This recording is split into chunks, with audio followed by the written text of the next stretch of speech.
Hello friends, today while finalizing a valuation report, I realized that we do lot of manual work while finalizing it. What happens is the valuation report is designed in a way that it will have lot of headers which will be corresponding to multiple page numbers and all, okay? And whenever you finalize a valuation report, you have to update the page numbers accordingly. Many a times it happens that when we are sending the draft report, maybe because of lack of time or anything, we do not end up updating those page numbers because you have to do it manually.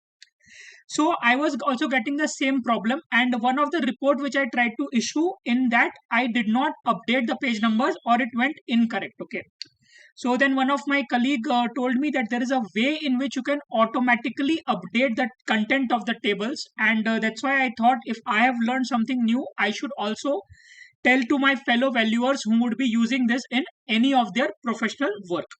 So how to do that is, say for example, you have a Word file in which you are working and it is something like this. It's various paragraphs are there which you have to put as a header, and there is a content of those headers which you want to put as a content of table with the page numbers. Okay, so let's do first thing. Let's insert the page numbers. So add page numbers. Let's see, I'm adding on the bottom of the page. I've added the page numbers. Okay, so now it is coming 1 2 3. Now I want to update the same in this content of the table, and that should happen automatically. So one thing is I can draw a table manually, insert a table and do it manually. Other thing is, how can I do it automatically? So say let's come to this particular thing. What I will do is I will select the first header.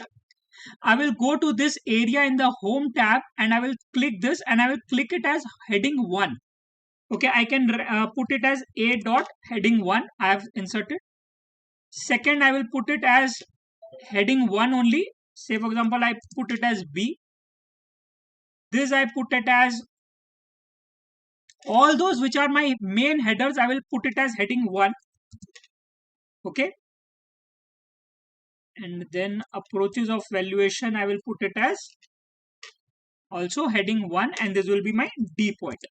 Now under the D point, I have multiple approaches which are possible. So say for example, I will put it as header 2, point number 1.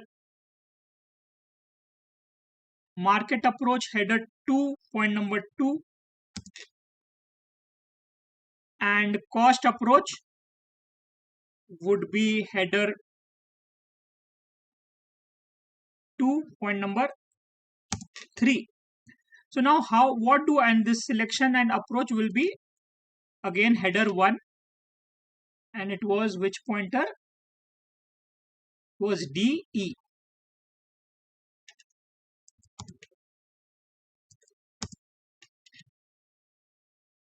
So now how do I do it? Automatic updation. I come here, I go to references, I go to table of content, and this particular format I choose. You can see directly updates my table A, B, C, D, E, and it updates my page numbers also. Here it comes as 2, 3, 4. So say for example, now if I change my page numbering, say for example, I am just removing this formats and I am moving, let's say I am moving this particular thing, section E, from page number 4 to page number 5. Okay, so I will go here. You can see it is still page number 4. I will go here, update table, and I will do update the entire table. See, it will automatically update to page number 5. Okay, I can update the only page numbers. I can update the content of the table also as I want. This will be really helpful for you if you implement this in all the reports that you are going to issue from now onwards, so that your table content referencing will be always correct. Hopefully this video helps you in your professional career. Thanks, and do follow, like, share and subscribe to our channels.